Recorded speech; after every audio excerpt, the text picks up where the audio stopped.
Hey guys, welcome back. Jeremy here with SlimeQuest TV. Today we're talking about the latest and the greatest in marine technologies, and it is the Humminbird Helix G4N series. This is going to be a two-part video series, guys. The first part, we're going to be going over everything this unit has to offer. Get on the unit, turn it on, go over some basic menu navigations, how to operate this thing for beginners. The next video is going to be on diving into this unit, changing all the settings, changing it from angler mode to advanced mode, getting the most out of this unit. So if you want this next video, please subscribe, and it'll be out this following week. Depending on when you're watching this, it could be out right now. So let's dive into this. The things they've changed with this G4N unit is the networking options. This is now Wi-Fi networkable, Bluetooth networkable, and Ethernet port networkable. This can now be hooked to Canon downriggers, Talon, shallow water anchors, your Minn Kota trolling motors, and your outboard engines. So networking options, one boat network, guys. They're not joking around with this one boat network stuff. The next thing is, guys, is the Mega Imaging SI Plus. They've increased the power, which is broadened the range on the actual unit. These units now go down to 200 feet on down imaging and out to 400 feet side to side on side imaging on Mega, even farther when you change it down from 800 kilohertz and 455. So that's one thing they've done. They've made the maps, the internal maps, the base maps better, and they've made the size of the actual unit overall smaller. We're going to take a look at that right now. This is the old G2N, the first Mega unit made.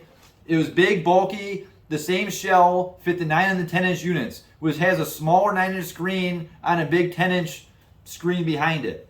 This right here is the brand new G4N, and you can see the size is a little bit different right here, guys. It's a little bit smaller, fits in better spots in the boat. It's not as big and bulky. The 8 and the 9-inch new G4Ns fit in the same shell. So the 8 is a smaller like the 9 used to be. So let's get this unit turned on, guys, and dive right into how this unit operates.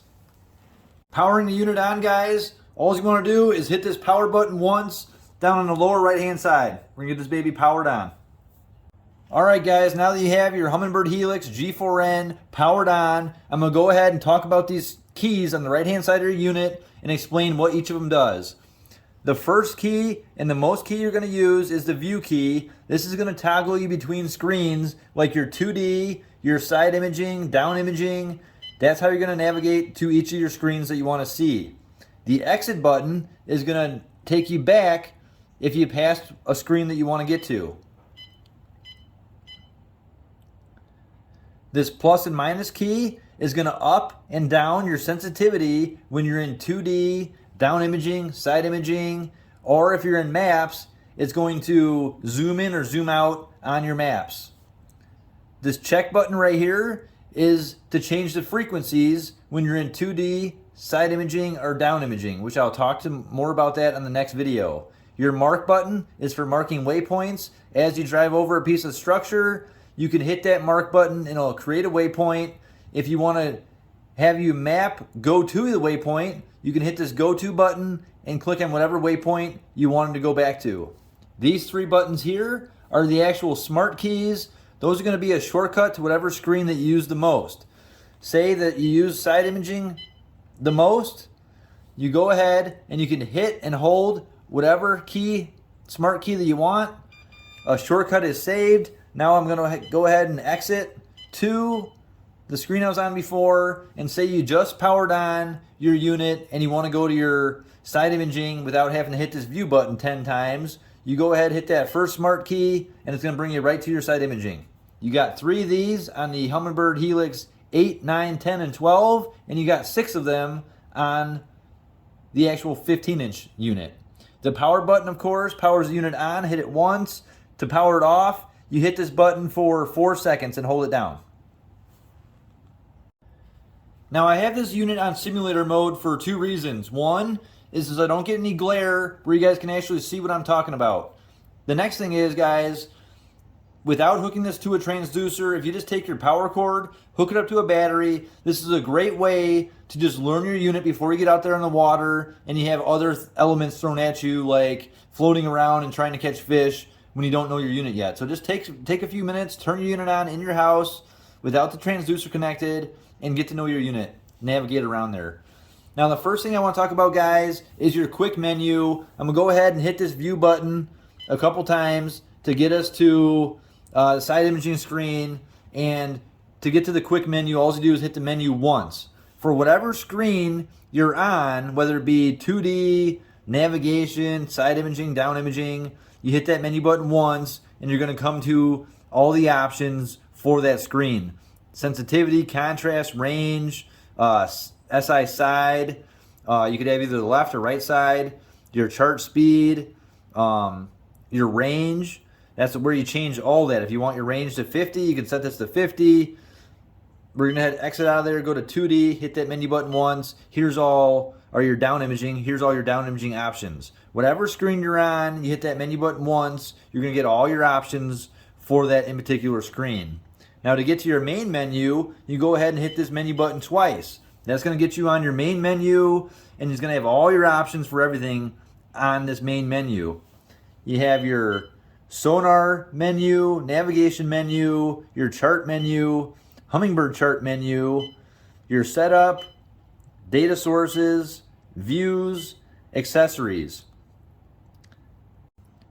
All right, guys, going to dive into a couple options in this main menu. I'm not going to get too involved until this next video where I'll dive into all these different features and get a lot more involved in it. But right now, I'm going to go over a couple things that you might need to know. And one is the views. If you don't like a million different views, as you hit this view button, if you don't like all the split screens, you could actually make them visible and invisible right here. So say you didn't want any 360. If you don't have 360, you can get rid of all these. Hidden, hidden, hidden. You can make any one of these hidden so you don't have a million different options when you're hitting this view key. The next thing I want to talk about, guys, is if you get this unit so far out of whack that you just want to get back to your defaults, how it came out of the box, you have a restore defaults right here. You go ahead and click right here, cursor the arrow to the right, and that's going to restore all your defaults. Of course, your user mode, you have angler and advanced, or angler and custom. It's going to give you a lot more options. That's what I'm going to really dive into in the next video, guys. Right now, I'm going to leave it on angler. One thing on the HB chart menu is your shallow water highlights. Whether you're in super, just a shallow lake and you don't want to hit bottom, you can make this shallow water highlight to whatever it is. It'll highlight whatever depth you want in red. So if it's under 5 feet, anything under 5 feet will be red. That's one thing that I like to mess with that you really need to know. And another thing is you could highlight a certain depth. Say you want to highlight between 14 and 16 feet, you can make your minimum depth to 14 and your maximum depth to 16. That's going to highlight in green that certain depth that you want to follow. So you're trying to follow a contour while you're trolling or just casting lures. That's one thing that you really need to know as well. Another thing is, guys, when you're on your maps, some people like the north to be up all the time. Some like the head of your boat to travel around the screen, and the screen will rotate around as you're using your maps. I like north up. My boat goes around the screen, but the map, the north side of the lake always stays up towards the top. So that's really, a couple of the options that you need to know right off the bat. And like I said, again, I'm going to jump into this a lot more in depth in this next video. So, all right, guys, that's it for part one. I hope you guys enjoyed the video. I hope it helped out a little bit. I know it's very basic beginner stuff, but that's where I wanted to keep this first video. The next video, I'm going to get very in depth on different settings and frequencies and why I do that, and just everything else with this unit. And I think this is going to be maybe a 3-part series, guys, because I'm going to get super in depth in these next 2 videos. So please give this a thumbs up if you enjoyed this video, and subscribe if you want to see this next video or other videos in the future. So I appreciate you guys watching. We'll see you guys on the next one.